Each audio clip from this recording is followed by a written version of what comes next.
I don't buy into most of the bullshit on here at all, but I had an experience a few years back that I really can't shake. Has anybody else had something like this happen to them? June 2017. GF and I are moving from Connecticut to Los Angeles. Decide to sell off most of our shit, load up our cars with whatever we can fit, and drive them out there, a lot cheaper than shipping them and flying out. Plan is to take the northern route, I-80 to I-70 to I-15. A little under 3,000 miles door to door. Trying to get it done in 5 days, 4 nights, 10 hours per day for the first 4 days, and then 5 hours on the last day, so we could get the keys to our apartment before the leasing office closed. Leave on Monday morning, plan to land in LA on Friday afternoon. Don't book any hotels in advance because I don't want to deal with changing reservations in case we decide to go further on one day or shorter on another, etc. Settling in to watch GF in the rear view like a hawk to make sure she doesn't drive off the road or some shit, and listen to Game of Thrones audiobooks for 45 hours straight. End of the first day we stop at a comfy little Hampton Inn with a really good continental breakfast in Elyria, Ohio. Back on the road for day 2. Get separated at a toll booth after about 4 hours on the road. Hungry, need to piss, traffic is terrible, it's raining buckets. Fuck it, I'm getting off the next exit, follow me.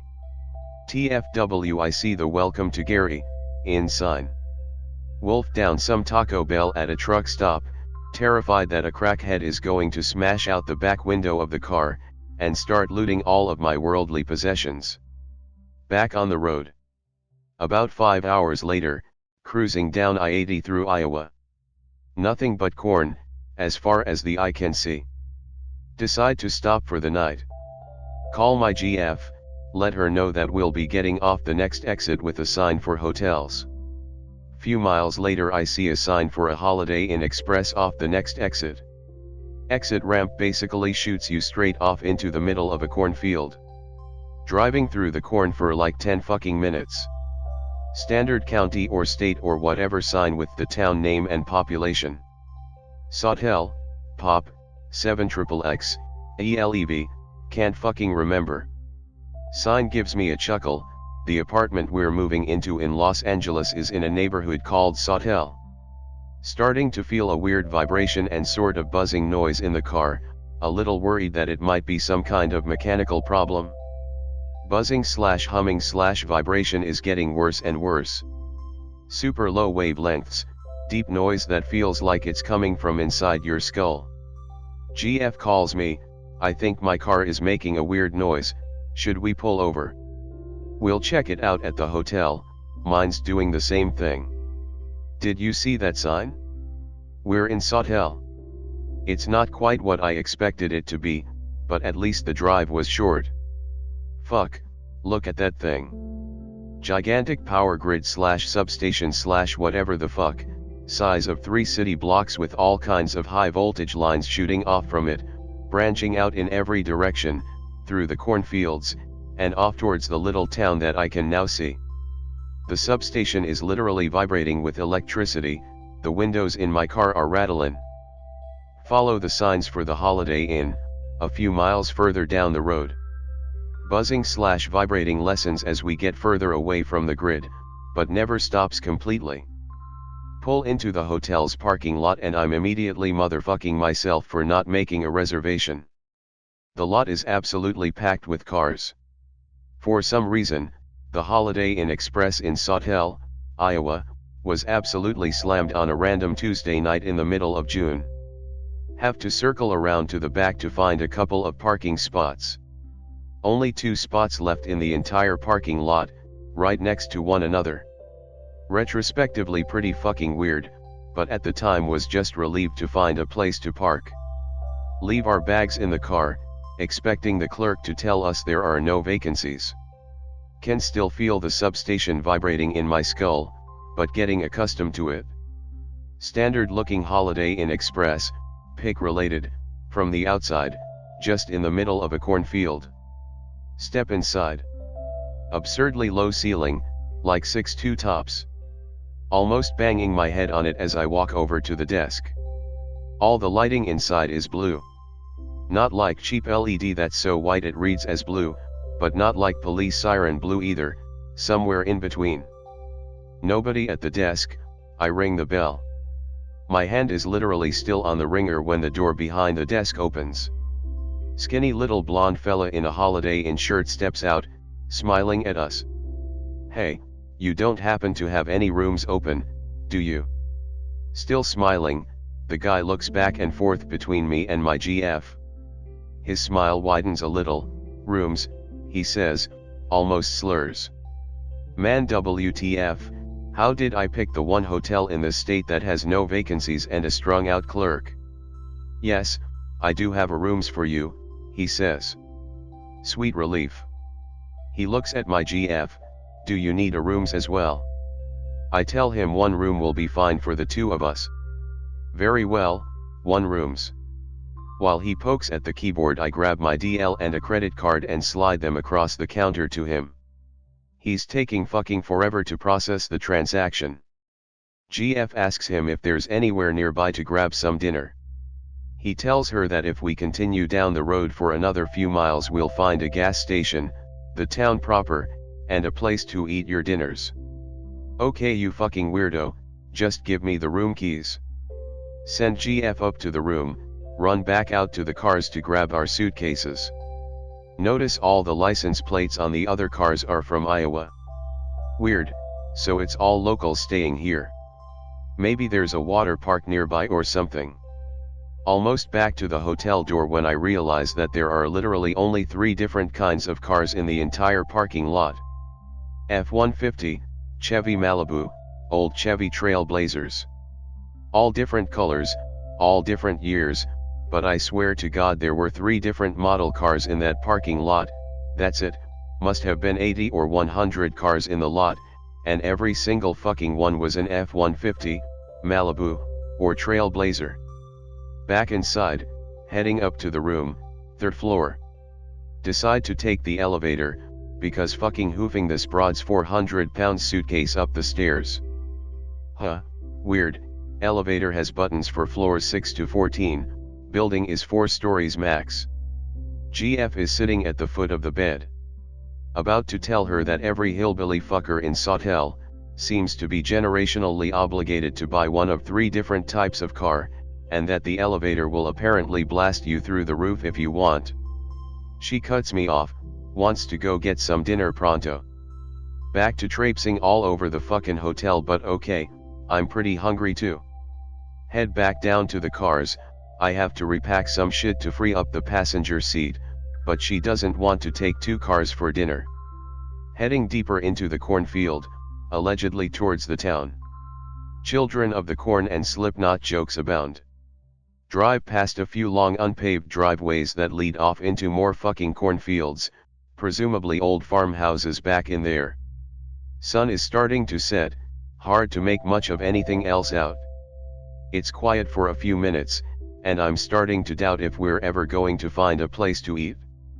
GF turns to me and asks kind of softly, "Did you see anybody else at the hotel?" I think for a second. Nope. Neither did I. Isn't it weird with all those cars? Did you hear anybody, even? I don't think I even heard anybody. Starting to get the heebie-jeebies. Contemplate telling her about the cars all being the same, but decide against it. Spin some bullshit about how all the other hotel guests are probably out at some local bounce castle park or waterslide or some bullshit. Doesn't really explain why their car. Finally see a restaurant up ahead. As we get closer I realize it's a Friendly's. Weird, thought that was a New England thing.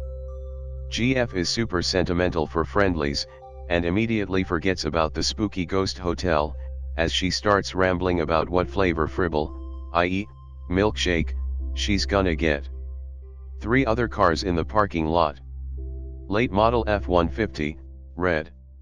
Early 2000s Malibu, gray. Early 2000s Trailblazer, black.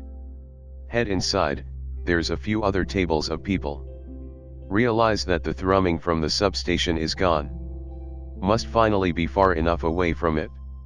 Old lady hobbles over and seats us. GF is beaming as she pours through the menu, rambling about which items are best, etc., etc. I start easing up a little bit, feeling more at ease being back in the land of the living, even if it is kind of quiet in here and it smells like a bottle return. Old lady waitress comes back to take our order. I get a hamburger and a Coke, GF gets a strawberry fribble and some onion rings. GF asks the octogenarian waitress if there's anything special going on in town, seems there's a lot of people at the hotel. Mumbles something indiscernible in reply and shuffles back towards the kitchen. Bullshitting, killing time, waiting on our food, laughing at how this fucky little corner of the Twilight Zone has the same name as the spot we're moving to. If Sawtell in Los Angeles is as bad as this, we're just turning around and getting back on the highway heading east. Waitress reappears with our food, starts setting plates down. Absolutely baffled by the shit that she is on my plate. There's a frozen patty, with the little wax paper circle on one side of it, on one side of the plate, and a sesame seed bun, still closed, on the other side, with a bunch of ketchup drizzled all over the top of the bun. Look across at what the stingbat is setting down in front of my GF, trying to pick my jaw up off the floor. Bowl of chopped raw onions, with another hamburger bun torn up into little pieces tossed on top of them. And a cup full of what looked like half-chewed strawberries, with milk poured over the top of them. My brain is literally unable to process what the fuck is going on. Are they trying to haze out-of-towners?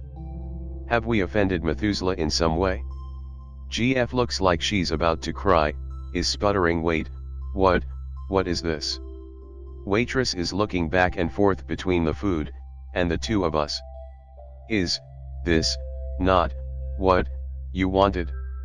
I start looking around at the other tables, realize none of them are eating, or drinking, or really doing fucking anything at all. Just sitting. Staring at each other. Murmuring. I tell the waitress that we are leaving. Grab GF's hand, dragging her out of the restaurant. Look back over my shoulder as I push the exit door open. Heart immediately drops down through my balls. The three other tables of people are literally frozen, mouths half open, hands reaching out in paralyzed gestures. Top of fourth gear before I was out of the parking lot. Told GF we would not be staying the night in Sawtell, Iowa. Get back to the hotel. Substation humming is almost unbearably loud. Put her in her car, tell her to lock the doors. I speed well back into the hotel, jog up the stairs to the third floor. Grab our shit, run back down. Front desk weirdo is nowhere to be seen. Race back out into the parking lot, throw our bags in my passenger seat, peel back out onto I-80. Call GF as soon as we were on the highway, trying to calm one another down. Decided there must have been some towny conspiracy to spook us out. Drove about 20 more miles, hit a town called Altoona. Pulled off, found a room at a sparsely occupied La Quinta, and went to bed hungry. Finished our trip without further issue. Checked my credit card statement a day or two after we arrived in LA. Never got charged for that night at the Holiday Inn in Sawtell. A couple days after we finished moving into our apartment in Los Angeles, we met up with some friends who had moved out here a few years back. Of course, they asked us all about the trip out, and we regaled them with all the weird, creepy shit that happened in Sawtell, Iowa. They wanted to see some pictures of the place, especially the Friendlies and the substation, so I fired up Google Maps to show them. Small problem, though, a town called Sawtell, Iowa doesn't exist, no such place. I hopped on the Friendlies store locator, and New York is as far west as they go.